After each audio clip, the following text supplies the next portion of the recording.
Hi guys, how are you going? It is Ingrid here, and I'm gonna be doing a wrap up, which I haven't done for over a year now. My last wrap up was for September 2018, so it's about time that I bring them back.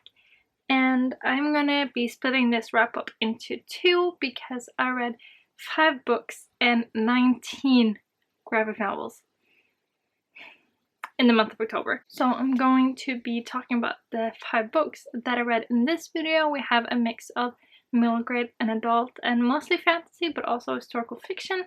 And then tomorrow you guys will be seeing my graphic novel wrap up, which is 19 different graphic novels, but it's from 10 different series.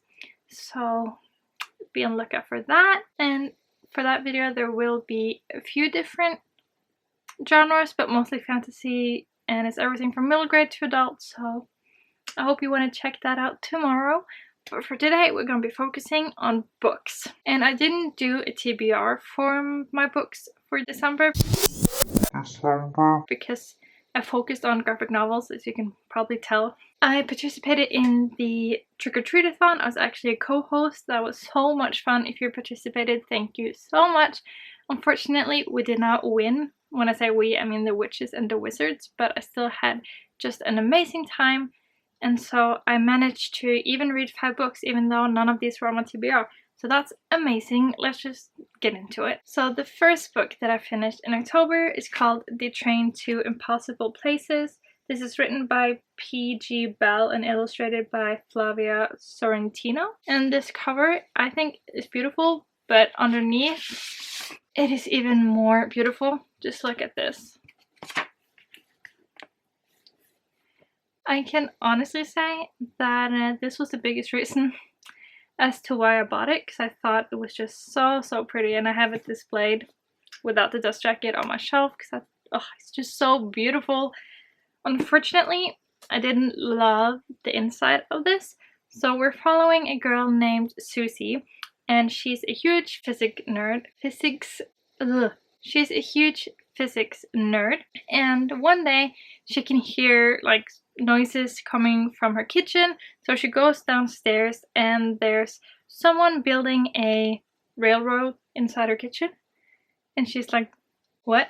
And this train arrives and she basically jumps on it and joins into the land of impossible places, and then she kind of gets to know the people working aboard this train and figures out that she has to play an important part in saving the world. That's the gist of the story, and what I did like about it was our main character Susie. As I said, she's a huge physics nerd. I'm not a huge physics, oh my god, that word. I'm not a huge physics nerd, but I'm a huge math nerd, and I love when things make sense. And so I loved that she was questioning when magical things were happening. She's like, but that's not possible though. She would use like logic and physics to be like, this isn't really possible, you know? And I really like that because I feel like most middle grades, when there's magic, if it's a person from our world going into a magical world, they're just like, yeah, sure, let's just whatever, you know? So I like that she questioned things, and I also like the characters and like the premise, I guess, and the illustrations. There's not that many illustrations throughout the book, but there are a few, and I really like those. But the main letdown of this book was just that it was very predictable. I didn't really get shocked when anything happened, and I wasn't super emotionally attached. And so when things didn't really go the right way, you're just like, meh. However, like, this is a middle grade book. I'm 22 years old. I'm not the target audience, so I do think if you're looking for a book for someone younger, you know, what this is meant for, I guess, they might like it, especially if they're a huge like physics or math person, or if they're like trains. Like, it's still a good book, and I gave it 3 stars. It was fine. Like, there wasn't a lot of things I didn't like, but there wasn't a lot of things that I loved either, so this one got a 3-star for me. The next book that I read was for the Trick or Treat-a-thon, and that is Coraline by Neil Gaiman. I ended up reading the English version, but I only own the Norwegian version. But this is a book about a girl named Coraline, and she and her parents move into this new apartment complex, and she finds a door that leads into a place where there's like an alternative version of her parents, and then they want for her to stay, and it was creepy. I think it's in middle grade, but I would not have been able to handle this when I was a kid. It was just very creepy, but also so good. So far, Neil Gaiman hasn't done me any wrongs. I really like his writing style, I like his imagination, I like where he takes things, I like that he does make his stories kind of dark. So I ended up really liking this. Unfortunately, I didn't have time to watch the movie, but I've heard amazing things about it, so hopefully I will get to that soon. But overall, it was just a really fun and creepy book. Perfect for October. Highly recommend picking this up. I thoroughly enjoyed it at the age of 22.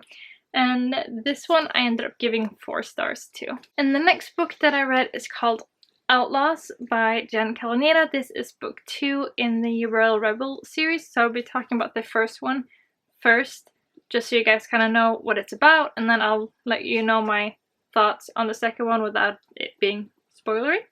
So the first book is called Misfits, and this one I read twice because I reread it in anticipation for Outlaws, and I didn't enjoy it that much the second time around. But we're basically following this princess named Devon, and she can talk to animals, and she is being sent to Royal Academy to learn how to become a royal.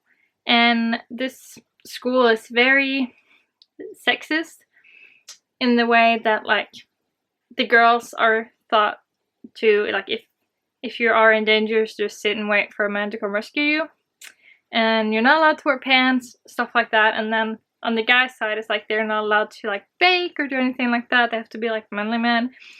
And of course, our main characters do not like that, and so she's trying to like change things, and then things happen. What I do like about this series is the characters. Like, we do have one character that really loves all this stereotypical girly stuff, and I like that we also get to see that point of view, you know? Because I feel like sometimes stories that are very like, oh, we're not like other girls, we don't like dresses, or that kind of thing, they overdo it to the point where like, oh, no girls like that, and it's like, that's not really the case, you know? Some girls love dressing up in dresses, some girls love wearing pants, and I feel like both of those are represented, if that makes sense. Now, my problem with the first one was the ending. It just left this whole book feeling like a prequel, so I was very excited to continue on with Outlaws. So I'm just gonna mention my thoughts without like spoiling anything, in case you read the first one and you kind of wanna know if you should continue with the series or not. In my opinion, the second one was very meh. It definitely gives you some answers, and it was fun. Like, I read it in like 1 or 2 sittings because you kind of just fly through them. And so it was fun, you got some answers, but that was kind of it. Like, it didn't pull on my heartstrings, I wasn't super invested. I don't know, like, if I don't read the next one in the series whenever that comes out, I'm kind of feeling that'll be fine, you know? And so overall, I gave it 3 stars. It was just fine. Don't have that many thoughts on it really, but I will say that it is a spin-off series from the Fairy Tale Reform School series, which have 5 books out so far, and the 6th and last one will come out next year. And it's been a while since I read these, but I remember enjoying these more. So if you want to check out her books, I recommend starting with this one instead. And then we're going to be moving into adults, because I read 2 adult books, 1 fantasy and 1 historical fiction. So we'll talk about the fantasy one, and maybe you can guess what it is. It's really hyped. It's Ninth House by Leigh Bardugo, and oh my goodness, it was good. So I actually listened to this on audiobook, and the narrators did such an amazing job, because we're following one character, but we're also seeing the point of view from other characters a couple of times through the book. And so the audiobook had 2 different narrators, and I really liked that. And this, like, oh, I have so many feelings that I feel like I can't express my feelings. Does that make sense? I'm just gonna start off by saying 5 stars. If there was a way to give this more than 5 stars, it would get more. I absolutely loved it. Oh my god, it was so dark though. Like, as you see, I read a lot of middle grade, so this is dark for my standards. And even though I had read the list of triggers and I kind of knew what was coming, there was something that kind of caught me off guard. I think it was the end of chapter 14 with the phone. That's all I'm gonna say. If you read it, you know what I mean. And I had to put it down for a couple of days just to kind of process. And when I picked it back up again, that scene didn't go into as much detail as I feared, which I was glad for. But you know, imagination. I knew what happened. It didn't have to say explicitly on the page. And so that was definitely a trigger for me. So I said I just put it down for a couple of days until I felt ready. And oh, it was just so good. I haven't told you what it's about yet. So we're following Alex Stern, and she is a high school dropout, and she one day gets the opportunity to attend Yale because of her ability to see ghosts. And so it's about like secret societies and kind of her backstory and magic and how the world works and how shitty the world is, I guess. This one is definitely adult.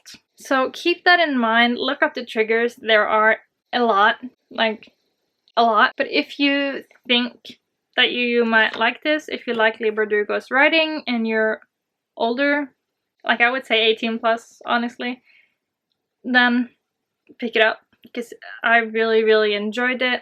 It was that kind of book where you just want to keep reading, but it's not necessarily like I'm skimming because I need to know, but I was just so immersed that, like, when it was done, I was like, wait, what? Like, I'm not done, you know?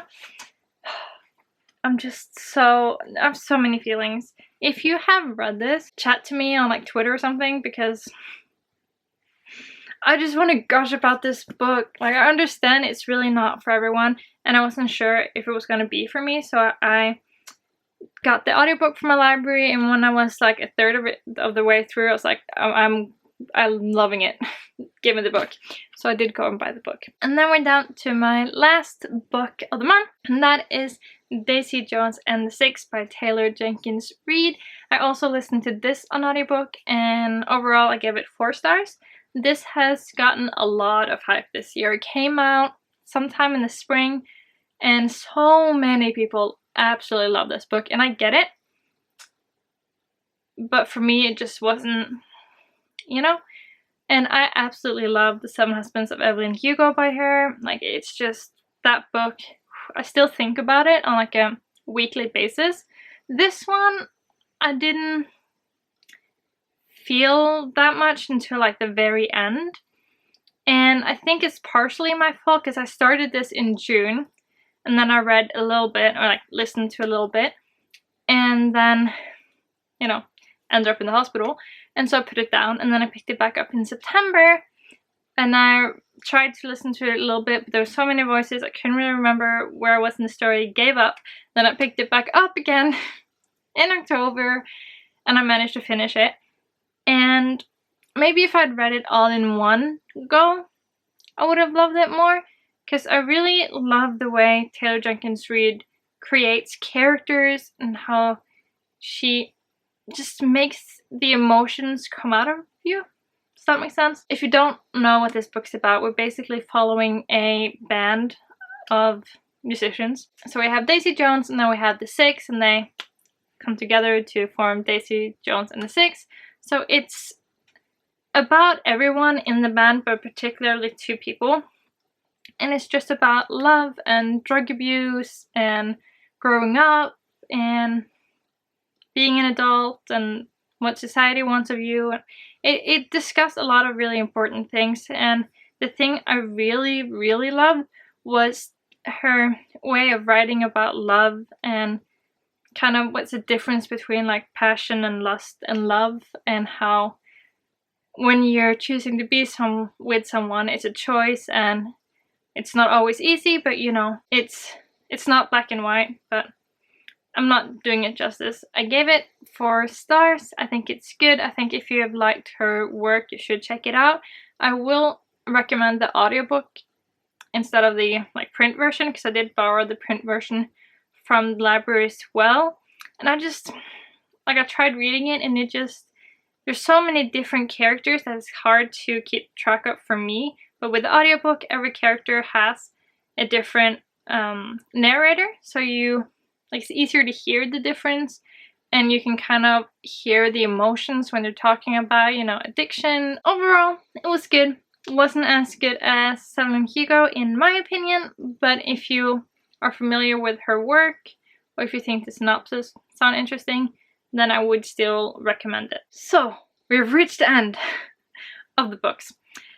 If you are a graphic novel person, if you enjoy graphic novels, then subscribe to my channel and be on the lookout, because tomorrow there will be part 2 of this wrap up where I will talk about all of the comics and graphic novels. I don't actually know the difference between comics and graphic novels, that's why I'm using both of them. So I'm going to be talking about all of that tomorrow. I will have all my social media linked in the description. I have a Twitter account, a Bookstagram account, and a Goodreads account. So you can follow, add, whatever it is you do on those. I have those linked down below. I will also have all the books that I talked about linked in the description if you want to hear more about them or check them out or something. So be sure to watch my video tomorrow if you're interested. If you're not, you can still subscribe, and I do other book videos. So I will see you in my next one. Bye.